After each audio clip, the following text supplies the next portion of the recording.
You know, when the Berlin Wall crumbled in November of 1989, I was elected the same year as Ronald Reagan, and certainly Reagan made it very clear that human rights and democracy were at the core of our foreign policy. When the Berlin Wall crumbled, we rejoiced that communism at least was beginning to go into that rightful place of the ash heap of history. I had cut my eye teeth on trips to the Soviet Union, virtually all of the East Bloc countries, Romania especially. My first trip was to the Soviet Union in 1982 and met with refuseniks and other political prisoners and democracy activists, some of whom were in jail. A couple of years later was in Perm Camp 35, the infamous Gulag, where Natan Sharansky, Frank Wolf and I made a trip there and advocate for their release, and frankly, many of them did get out. But frankly, what we saw when you looked at China, there was no Gorbachev, there was no perestroika or glasnost happening in the PRC.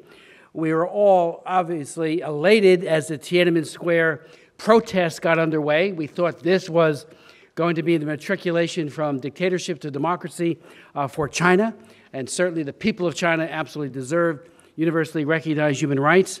Then, of course, as we all know, the infamous crackdown that occurred and the bloodshed, which was denied by the other side, by the dictatorship, when the head of the Chinese government's Defense Department came to the United States a few years after Tiananmen. Che Ha-tien was his name. Bill Clinton gave him a 19-gun salute at the White House, received him with full military honors, and he was the butcher of Beijing. I mean, I put together a hearing. We had people who were there at Tiananmen Square, including a Time magazine correspondent, because when Che Ha-tien was here, he said, nobody died at Tiananmen Square. He said it at the Army War College during his visits to Washington during that week. I mean, a bold-faced lie, and unlike in China where the media dutifully reports it, we took him to task. We had an empty chair because we invited him to come and testify, or anybody from the embassy. They didn't show, but we gave at least witness to the truth that people did die and that the bloodletting continued for many years thereafter. In the early 1990s, again, Frank Wolf and I went to Beijing Prison Number 1, which is where there were at least 40 Tiananmen Square activists. All their heads were shaved. It looked like concentration camp victims. Reminded both of us of what the concentration camp inmates looked like at Perm Camp. It was like a carbon copy, although these happened to be Chinese men. And it was reformed through labor and the like. And many of the products that were being made there were being exported to the United States.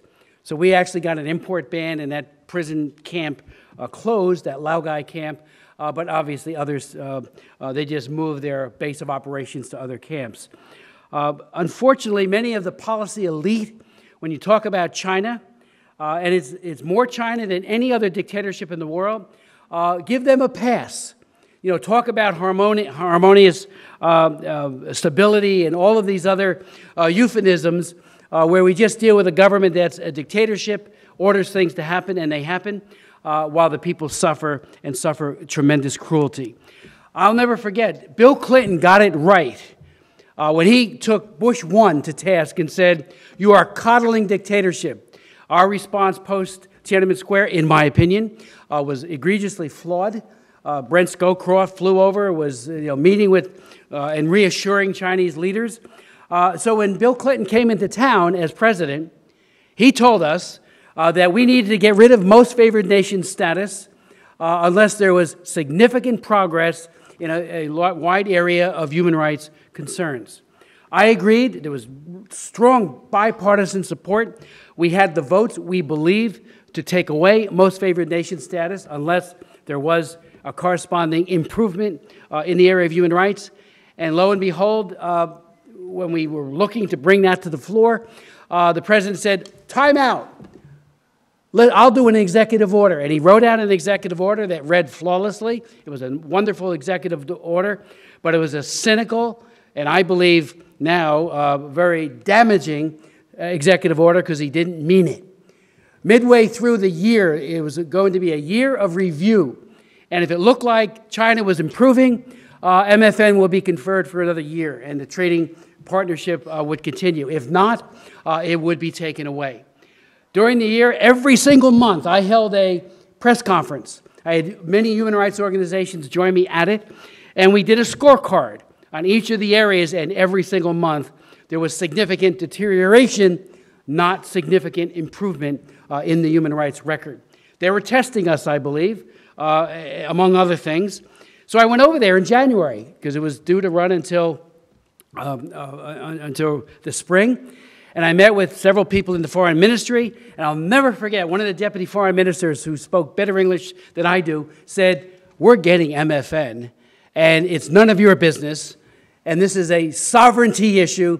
What right do you have to raise issues about what's going on in China?" And I said, well, the Universal Declaration of Human Rights, for one, and we are our brothers and sisters' keeper, something you may not be all that familiar with.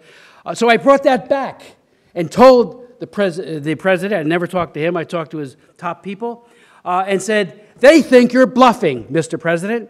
I did a speech on the floor, and I had some additional press conferences. Lo and behold, May 26, 1984, the president took his executive order late on a Friday afternoon and ripped it in half and delinked human rights from most favored nation status. And that sent the message, in my opinion, that's when we lost our ability to speak with power and persuasion about human rights to the Chinese dictatorship. And then, you can, on my website, I did a press conference hastily put together. And others like Nancy Pelosi also did the same thing. David Bonnier, a Democrat, it was bipartisan. We all were shocked that the administration would do such a cynical thing. The news cycle came and went, and it was one big nothing in terms of the news media. They did not hold the president to account at all. There was also some other things that I find very, very serious. Back in 1984, and we're going to hand out or have at the table if you're interested, I did an op-ed that the Washington Times printed about the so-called improvements with the coercive population control program, even though all of the elements of coercion remain intact and will be meted out as they have been since 1979 with impunity, particularly on Chinese women. But I offered the First Amendment to hold the Chinese government and all of their enablers, like the UN Population Fund, to account if they aided and abetted this terrible crime of gender against women and certainly against children through forced abortion. Let's not forget that at the Nuremberg War Crimes Tribunal, forced abortion was properly construed to be a crime against humanity and is no less so a crime today. The amendment passed, and it led to what is a policy to this day, not followed by the Obama administration, that we will not support any organization that supports or enables a coercive population control program. And unfortunately, that has not been followed by the Obama administration even this much. There was something else that the Clinton administration did that I found appalling, but thankfully it's not being violated as much today, and that is on the asylum issue. In the 1980s, I discovered, along with John Kyle, then a congressman, went on to be a senator from Arizona, that many of these women who were being coerced into abortions, some of them made their way to the United States and were seeking asylum. There was nothing in our asylum law that provided protection. So we went to Ed Meese and asked if he would do an order, which he did, to provide inclusion under a well-founded fear of persecution for those women and men fleeing forced sterilization and women fleeing forced abortion. Right at the very beginning of the Clinton administration, the president ripped up that very important executive order and replaced it with, it took a year to find out exactly what they had done because they certainly weren't enforcing it. And just to show you how it came to fruition in terms of my work, when the Golden Venture ran aground in New York Harbor, many of those individuals had claims that were making their way through administrative law judges' findings that they, under the Meese executive order, that they were forcibly aborted. They were found to be credible, and that they ought to get asylum here in the United States. Again, that all changed when Bill Clinton changed that policy. So I offered a bill that passed. It was vetoed. Then I went to Congressman Henry Hyde, who was chairman of the Judiciary Committee, and we co-authored the same language, put it into a must-pass immigration bill, and it became law. But during the course of that, I held hearings. We invited women who had been forced into abortions, who were then in Bakersfield, California, INS Correction Institution. It took months to get them here. The administration was not cooperative. I finally subpoenaed them. Then they said, oh, you can have them. You don't need your subpoena. And when they came into my congressional meeting office in Rayburn, right down the street, they were in chains. 35-year-old, 27-year-old young women in orange jumpsuits, handcuffed and walking in chains. Here because they had sought asylum and they were construed to be illegal immigrants and therefore were in detention. First thing I said was to the marshals, take off the cuffs. Are you kidding me? Are you afraid they're going to run down the road or the hallway and try to escape? And when they told their stories, one woman told the story about how she had gotten pregnant, was told by the family planning cadres that since she had not gotten the certificate from the government to have that birth, that she was going to be aborted. But why did she have that happen? She told the story in our, you could have heard a pin drop when she told it, that she had found an abandoned baby girl. Her husband and her took the baby girl into their homes and was raising her, and that counted as her one child. So her unborn child was persona non grata in the eyes of the state, expendable, and because of that, she was forcibly aborted. She couldn't finish her testimony.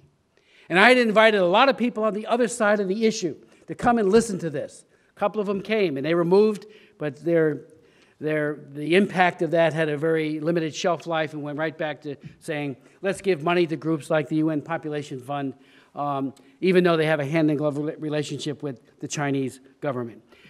Yesterday, I had a hearing on another issue. I wrote the Trafficking Victims Protection Act of 2000. I'm the prime author of it. It's been in effect for 15 years. It was opposed in almost entirety by the Clinton administration, on the record. And I pointed that out in the hearing yesterday because there's this false historical revisionism that somehow everybody was on board. Not so. The Clinton administration did not want sanctions. They didn't want the tip report. They didn't want a tip office. And we have an ambassador at large at about a 55-strong office at state that does a wonderful job. But unfortunately, when it comes to China, which has one of the worst trafficking records in the world, sex trafficking, labor trafficking, the Laogai system has not been dismantled as it was advertised a few years ago. It's morphed into other things, but it's still a very repressive way of incarcerating people who have done no wrong, especially political, Falun Gong, others.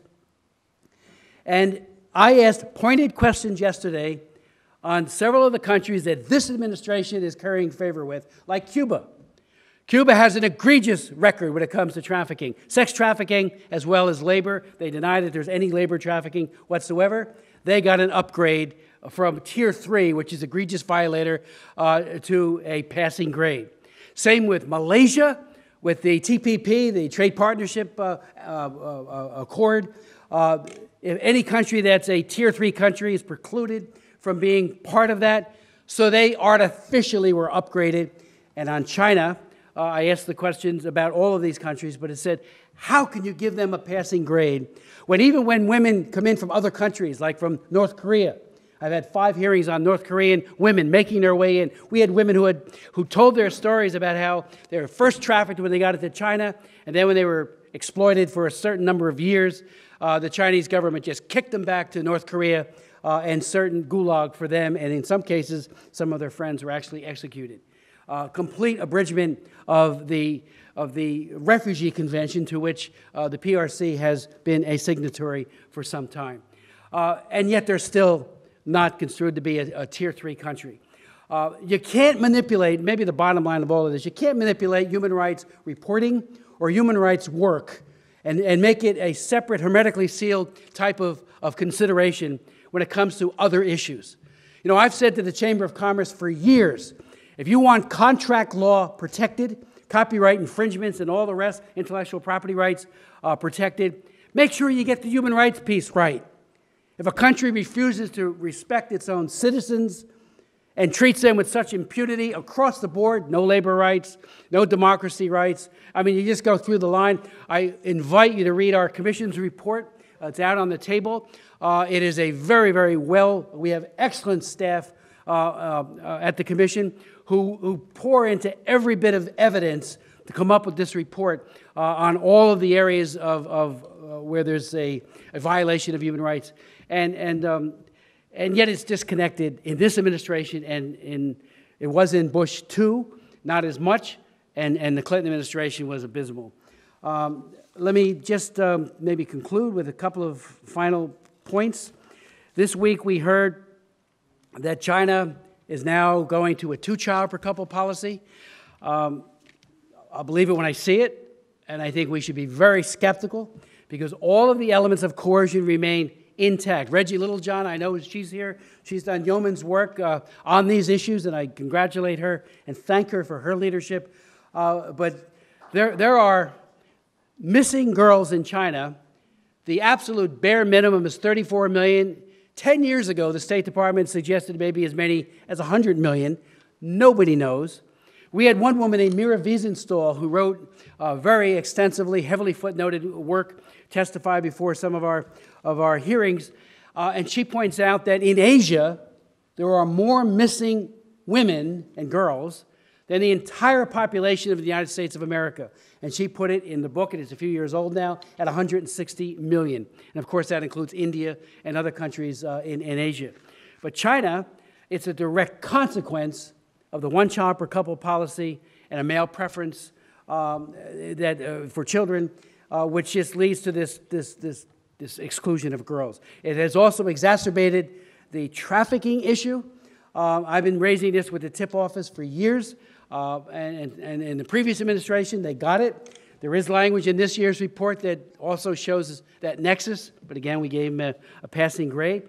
When there's no women, the brokers, the bride sellers who turn women into commodities, swing into action and sell women, particularly from countries in proximity to China, but also from other areas as well. And it's a problem that will only get worse unless human rights activists everywhere speak out.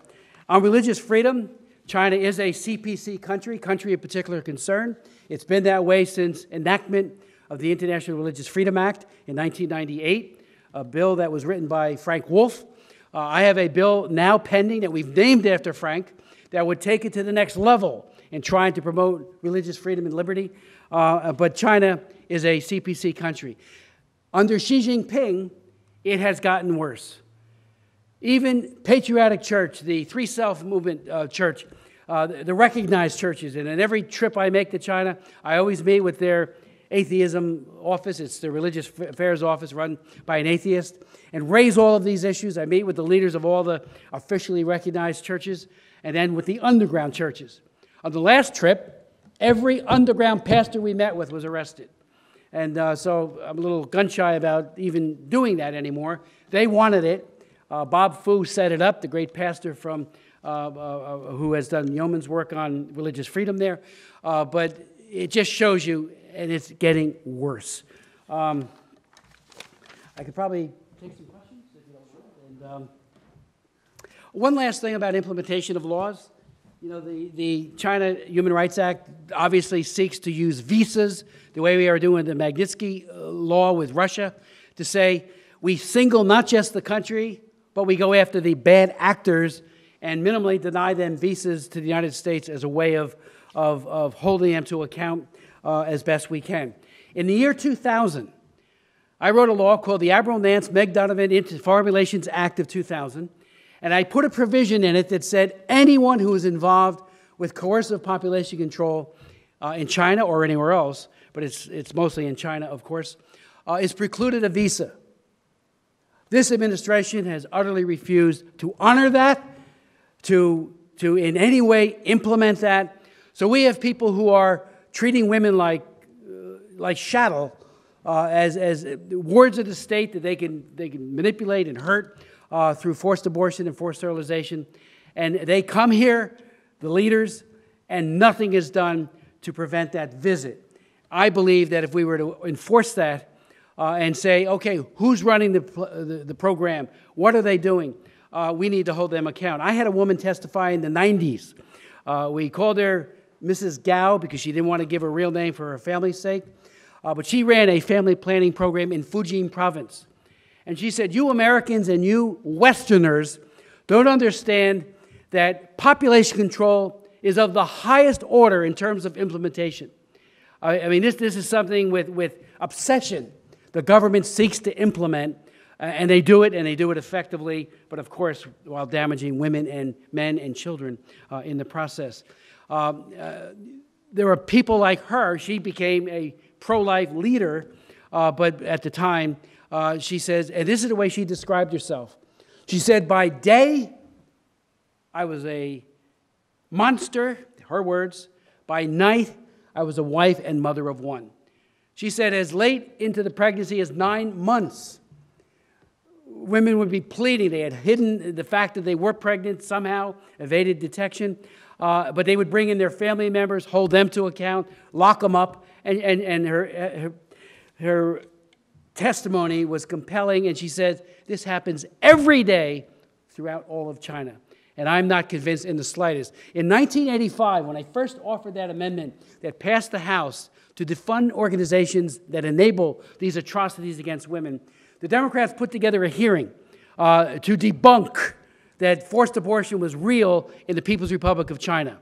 And we had foreign policy people, some people who claimed that they knew it all. We had Foreign Service officers who came and testified and said they've been all throughout China. This is 1985.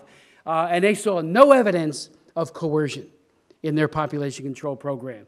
One big fat lie reminds me of what certain people, including a New York Times reporter, did when Stalin was decimating the Ukraine and killed people with a forced famine and put a gloss on it to suggest that wasn't really happening. I and others persisted, and we said, we're not going to buy into the big lie, and we kept persisting, and we do so to this day. But I added the amendment outside, if you want to see it, from 1984. And I filled the record with documentation that we had at that time, which was overwhelming. You know, if you were in a court of law, you would have gotten a conviction from a jury. It was so overwhelming. And yet, this place, Washington, was so much in denial. Reagan wasn't. He joined us and was a leader on it, as well as Bush 1. But so many other people were in denial, particularly at the UN. Thank you.